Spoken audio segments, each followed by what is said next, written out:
Hi everyone, sorry for the different formatting today because I'm showing you a very small model and I had to change the camera just a bit so I can show more details. So, this originally started as the 42161 Lamborghini Huracán Technica. Oof, that's a lot to say. And as the original model is fun and everything, I decided to change it just a bit. And unlike usual, let's first start with the visual changes. And then we can talk about the, let's say, technical stuff. So, I decided to modify it into the more popular current version, which is the off-road version of the Huracán. First, I increased the ground clearance by half a stud here, so the whole body is half a stud higher. Secondly, if we look at the side profile, I added these bars here to give it more of an off-road look and to give it the black color of the fenders that the original has. I think the original has carbon fiber.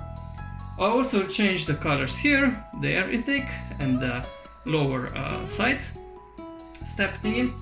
And if we continue to the front, there's been changes here in the profile here, and the biggest change is of course here, which is the skid plate here.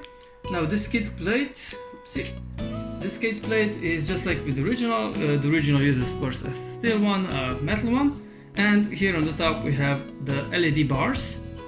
And if we continue on the top, we can see on the roof there these two holders have been added.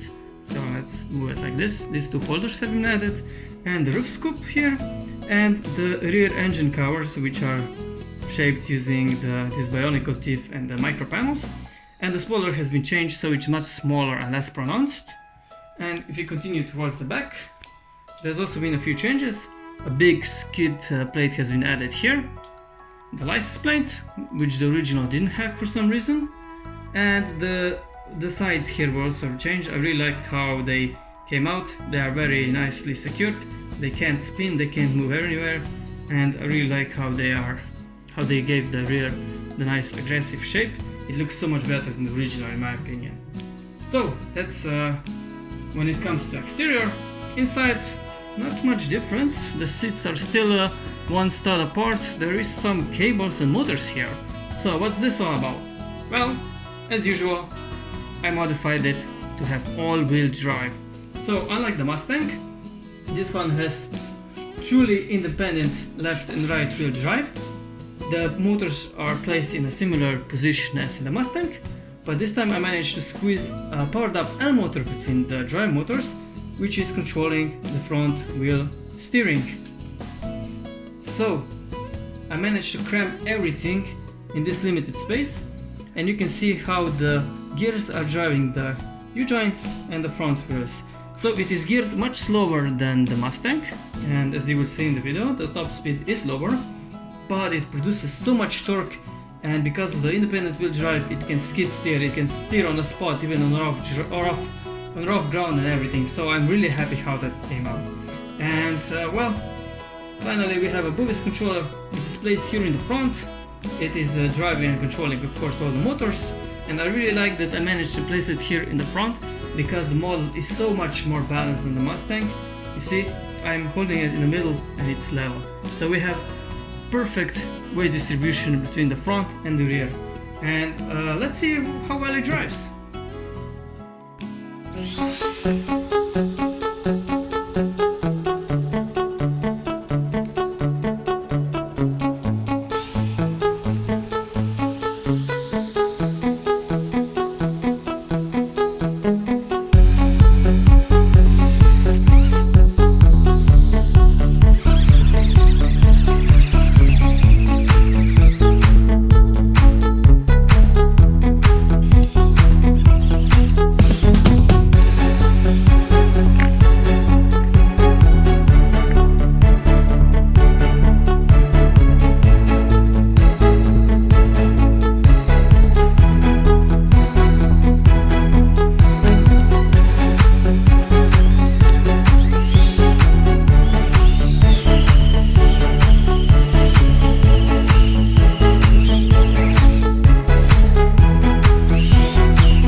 So as you saw in the video, the model is very capable. The increased ground clearance by a half a stud, which is 4 millimeters, does help just a bit, so it can drive over smaller rocks. It is not an off-roader, a dedicated off-roader, that's for sure, but it is capable, and as you can see, the four-wheel drive allows it to climb really steep hills, and the skid steering and everything is just so much fun driving it around. So I'm really happy how it turned out. It is a much better version than the Mustang in my opinion, but there's always a but. There are still some things I can improve. There are two big drawbacks that I will probably improve with the next such scale model. First thing is that I have been using the bigger, stronger CV joints here, which hold the wheels better, but they require more space. And the problem with that is that everything is relying on this 5 and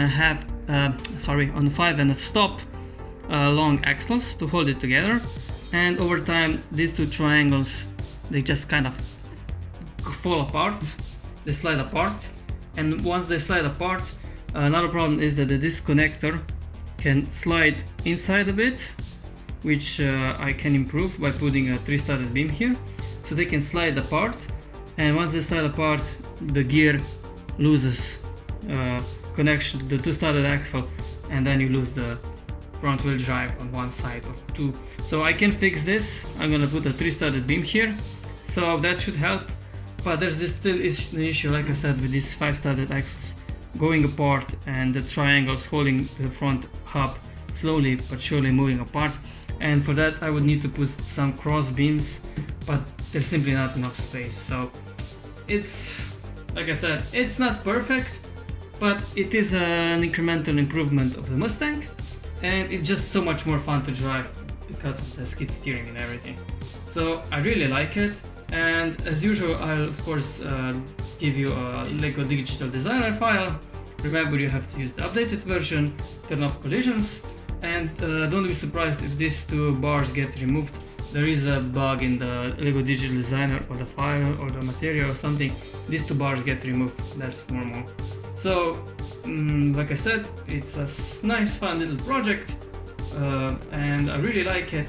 So if you like it too, then as usual, please remember to subscribe, like, and hit the notification bell. Thank you very much for watching, and have a nice day. Bye bye.